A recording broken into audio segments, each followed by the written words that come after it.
யாரடி இவன் புது ஹீரோ? நம்மள பாத்துக்கிட்டே வரா. ஏய் ராதா, அன்னைக்கு பேங்க்ல பார்த்தோமே அந்த கேஷியர் மாதிரி இல்ல? மாதிரி என்ன, அவனேதான். இன்னைக்கு அவனுக்கு செமத்தியா வாழல. ஏண்டி ராதா, இன்னைக்கு காலையில ஷேக்ஸ்பியர் இருந்ததா? ஓஹோ, ஹோட்டல்ல பிரவேசமா? ஜஸ்டமான யாருதான் தெரியல.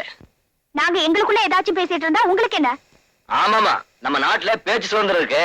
யாரு வேணும்னாலும் எதை வேணும்னாலும் பேசலாம். எங்களுக்கு தெரியும், நீங்க ஒண்ணும் சொல்ல வேண்டியதில்ல. அம்மா, அம்மாவா? பாட்டின்னு கூப்பிடுற உனக்கு வயசு ஆகல. உன் பேரு வேற எனக்கு தெரியல. சத்யா. அம்மா சத்யா, கையை வீசிட்டு நீ நடக்கலாம். ஆனா உன் கையை எதிர்த்தாப்புல வரவங்க மேல படக்கூடாது பாரு. நாங்க இவ்வளவு நேரம் காலேஜ்ல லெக்சர் கேட்டு களைச்சு போய் தான் இங்க வந்திருக்கோம். காத்து வாங்க வர நீங்க காதல் இன்டர்வியூ நடத்துறீங்களாமே, கேள்விப்பட்டுதான் வந்தேன். மகாராஜாக்கு சுயம்பரம் நடத்துறாங்கன்னு கேள்விப்பட்டிருக்கேன். மாணவிகள் மாப்பிள்ளை பிடிக்கிறதுக்காக மாநாடு நடத்துறது மாடர்ன் கல்ச்சரோ? பம்பு விளக்கறதுக்குனே வந்திருக்கா போல இருக்கு. நானா எந்த வம்புக்கு போறதும் இல்ல, தானா வந்தா விடுறதும் இல்ல. பாடி போலாம். ஏண்டி, இவர் என்ன பெரிய கொம்பா? இவருக்கு பயந்துட்டு வேற இடத்துக்கு போறதுக்கு? உட்காருடி.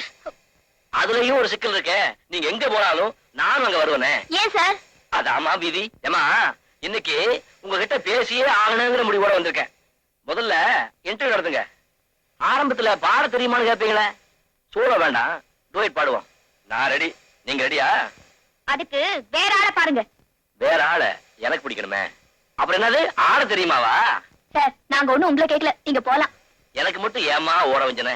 பிச்சைக்கு மட்டும் இன்டர்வியூ வச்சீங்க, எனக்கு வைக்க மாட்டேங்கிறீங்களே. பிச்சைக்கு கடைசியா ஒண்ணு கொடுத்தோமே, அது வேணுமா?